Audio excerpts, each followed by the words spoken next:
Hello, the gardening friends. This is July 29th. It's been raining every day and getting really hot and humid in the daytime. There for a while it was just plain hot, and now it's getting hot and humid every day. This trumpet vine here has been going crazy, but I thought foolishly, here's some trumpet vine blooms. I just planted it for hummingbirds. Look at all those blooms there. I just planted it for hummingbirds so I could get more of those. But it set up a vine over in here. I didn't think it would be able to jump across the sidewalk underground and come up, but it did. And so I am going to have to take it out and then spend a couple years fighting things that come up. But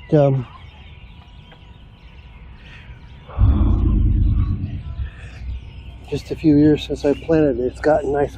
I'm thinking I'll wait till winter and then just when all the leaves are gone, and just get the loping shears and cut off the woody parts, and then I'll have to keep fighting all the places where it comes up, and then I'll just limit this swing set to honeysuckle. But I can't have it over here climbing up the house, so I'll have to watch that real close that it doesn't come up here in the flower bed anymore. But I also don't want it coming up in the other flower bed. So it looks like I shouldn't have planted the trumpet vine. The honeysuckle here is just fine, and I think hummingbirds do like it. So these are honeysuckle blooms. So I'm just gonna make a lot of them coming on. This whole swing set, honeysuckle, and maybe I'll plant some moonflowers on it. Moonflowers would do a lot better if I would just start them earlier, because they can't take the frost. So as soon as it frosts, they're done. And so next year I'm going to try and start them earlier.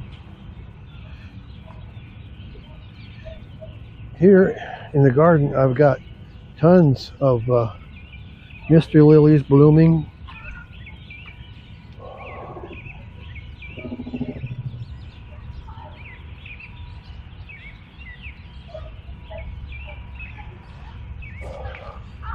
Now these here I need to cut down. I've been cutting down a few of them when they're done blooming like this, but I haven't gotten those yet.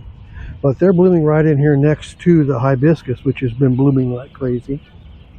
Here is a whole bloom right there, and you can see that's probably a good 6 inches across. And look at all the new blooms coming on.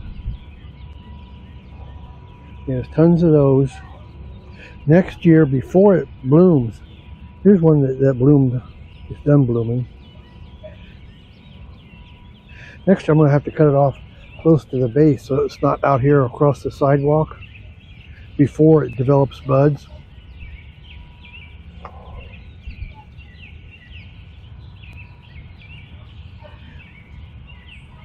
I've been trying to clean out the bird bath here every day, hoping that, because I see all these bubbles in here, and I'm hoping it's not mosquitoes. I wouldn't know if it was. What happens? Somebody one time told me that you could see the mosquitoes' larvae in the water, but I never have been able to. But here's some more mystery lilies, surprise lilies, whatever you want to call them. And I've got those next to another. This is a Japanese beetle down in there. Need to come out and spray these again. I've been spraying pretty near every day. I haven't sprayed yet today though, I guess. I'm worried that all these bubbles might mean there's mosquitoes in here. I don't know. But what I'm going to do is go ahead and clean it out. I got the hose on, so here goes. And when I put it in there like that, it really changes the water. So if there was any mosquito larvae floating in there, they would hopefully go over the side on the ground. I don't want to have to go out in the yard and get stung by 100 mosquitoes all the time. You can see how it really rinses out the rocks. Yesterday I made a video on spraying for Japanese beetles, and it's just dish soap and water. And if you want to see how I did that, you can watch that video I made yesterday on the 7 things to do in your garden in the summer, in July rather. I like this color of hibiscus much better, although the blooms are smaller than this pink one over here. This pink one has bigger blooms, but I like the red color better. I'm thinking what I might do. I have got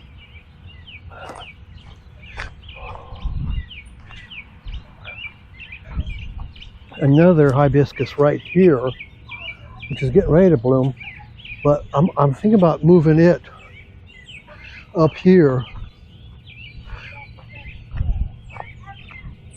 I'll dig out an area right here and put it in there so it'll be right across from this other one. And here is yarrow. It's getting ready to bloom. I recognize the leaves. I think the leaves. This is the red one.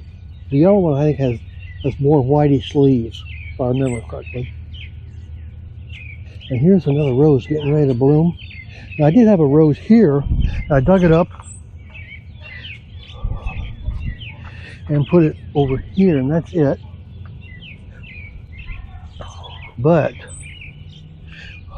evidently I left enough of the roots in there that it's coming back up. So I'm going to dig this up and move it over there. And this right here is damage that's been done by Japanese beetles.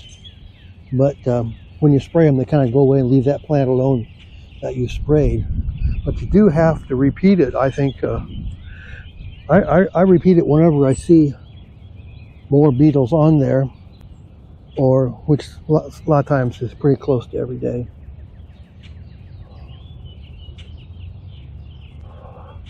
Here is some more of these surprise lilies. I have moved them all over the garden, so they're everywhere. I should quit dividing them up so I get bigger clumps. Yeah, I think I'm going to do that. And here, I've put these wood chips out here to, next I want to put creeping phlox here. I've put these wood chips out here. Next I want to put creeping phlox here. But if you look, when you got wood chips, how easy this grass comes up.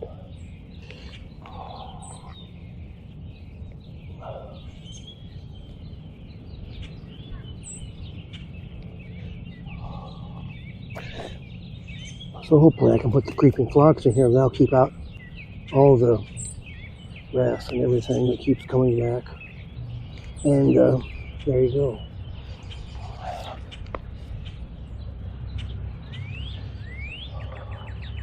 It's super hot out here. It feels like it must be over 90.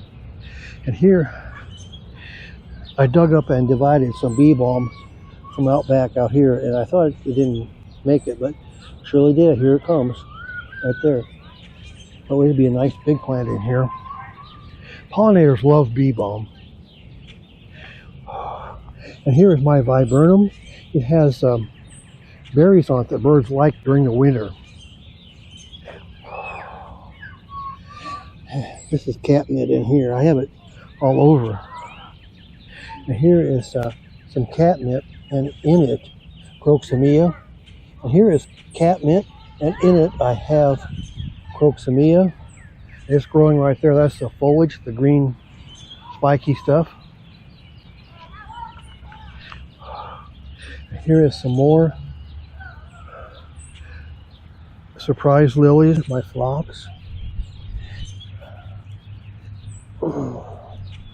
These here are hardy gladiolas.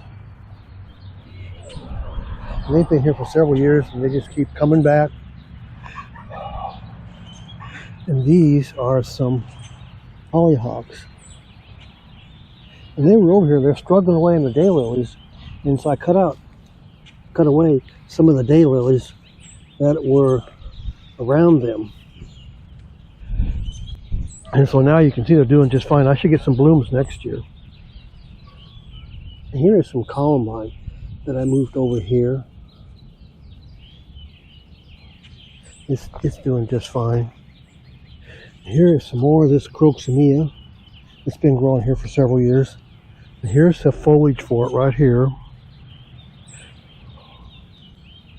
And here's the foliage for these hardy gladiolas right here. It's kind of the same. You can't really tell the difference. And here is here's more of this viburnum over here. And this coral bells is not blooming now. And here is some more. Here's some more of that columbine I put there. I've got to put it all over the place. And here are some of these seeds I just threw into baskets with some good potting soil. And in a lot of cases, the squirrels dig out the potting soil and like they have over here.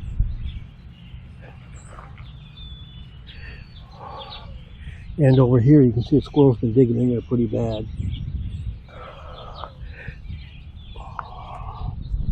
And here are some peonies. I cut down all the peonies except for that one over there because it's got the blooms I like.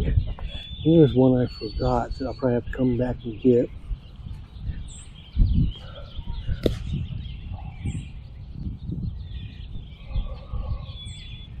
But I'm trying to make some more empty spaces in the flower bed so things are not so close. And maybe next year I can put some annuals in here because I would like to have more things that are blooming. The problem with perennials is they bloom such a small portion of the year.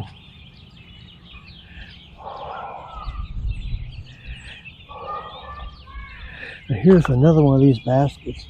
And I think the problem here is my seeds were too old. Because I got them, I saw a good deal on Amazon for like, you know, a bunch of seeds. 50 packages or 100 packages, I don't know. And I bought them, but it was in July, so I really wasn't planting at that time of year. So, and I waited till next spring, and I think that was too late because there's been very poor germination off of those seeds. And you can see after a few minutes, all those bubbles are gone out of this water here. So if they were mosquitoes, they're gone now. And here's another basket where none of the seeds came up. And here I just put the seeds in the flower pot. They came up just fine. And it doesn't look like anybody's been digging in there either. And these are my, they're called lemon lilies. They're yellow daylilies. And I'm going to dig those up and put some right there and some more right here. And I'll probably dig out, these are orange daylilies, the common ones. So I'll probably dig out a lot of those. And these are just plain irises. One year they bloomed twice though, so they might be.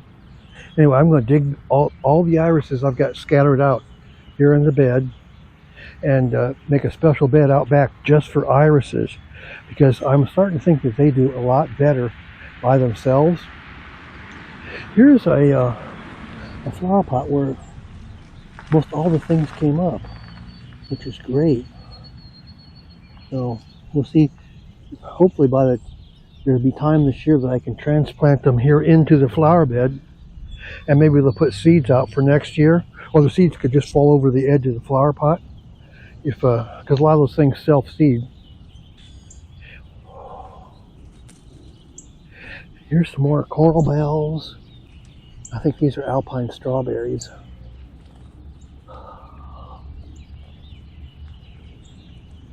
There's something growing out of the flower pot right there. Oh, yes, those are alpine strawberries. Here is a berry off of one of them. Right here it is, a berry off of one of these alpine strawberries. You can see they're really small and the birds like them, and I've read that they're actually much sweeter than regular garden strawberries, which are, a lot bigger. But I'm probably just going to leave them for the birds, and I'm leaving those whenever I see them. And these were really nice daisies, but they're done. And you can see how the new growth here, this is the old growth that bloomed, and this is the new growth here. And same here, these didn't bloom. Okay. And there's some more of those surprise lilies.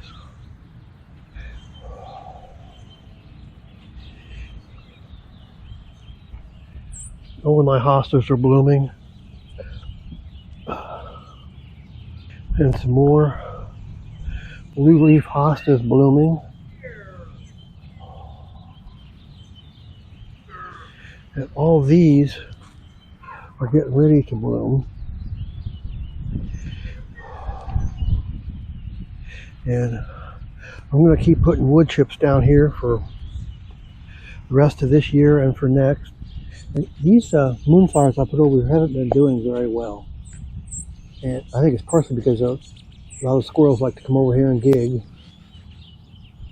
But some coming up, but I'm just hoping that there's time for them to bloom.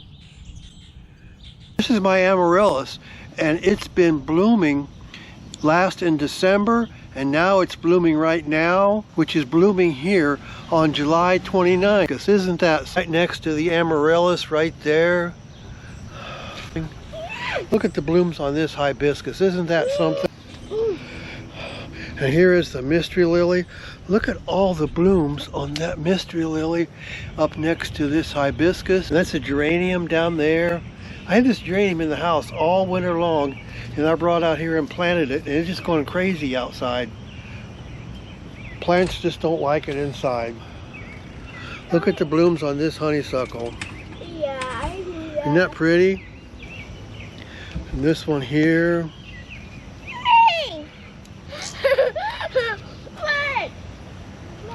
Okay, I'm gonna have to come out and spray today for these Japanese beetles. These mystery lilies are so pretty. I just love them. And here's these phlox. Looks like they're about done. Here's hardy gladiolas. These coming back every year. These keep coming back every year. I got them from Breck's. These are coneflowers right here. I like coneflowers. You like coneflowers?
These are all cosmos that volunteered here. I didn't plant them this year. Okay, well, I'm going to go in because I'm being feasted upon by mosquitoes. But well, these are 4 o'clocks that volunteered here. And here's more columbine that volunteers every year, and I keep digging it up and putting it somewhere out front. And I keep digging it up and putting it out front. All right, so thanks a lot for watching, and I'll see you next week. And please subscribe to these videos if you like them, and I'll talk to you later on. Bye.